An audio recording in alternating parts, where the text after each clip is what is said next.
All right. Question from Chip. Good to see you, Chip. Thanks for coming on here tonight.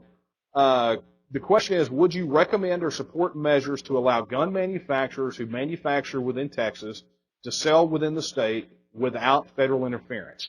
And I believe what you're referring to is a bill similar to the Montana Firearms Freedom Act.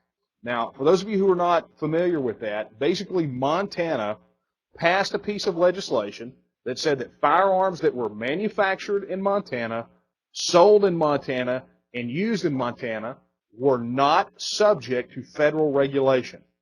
Now, that is the absolute best interpretation of the Interstate Commerce Clause. Now, without getting too weighty and constitutional here, the bottom line is to understand where federal encroachment comes from, the source of their power. The one ring to rule them all from the federal government in Lord of the Rings terminology, it is the Interstate Commerce Clause.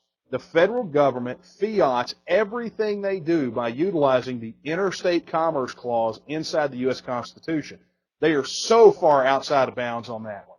So what Montana did was they passed a bill and they said, look, if we have a firearm and it's manufactured here and it's sold here and it's used here, then it is not subject to your regulations because that is not interstate commerce.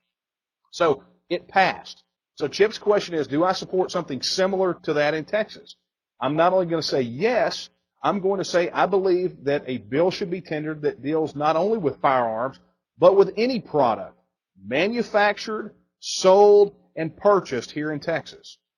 So I'm not looking at the Montana Firearms Freedom Act. I'm looking at the Texas All Products Freedom Act.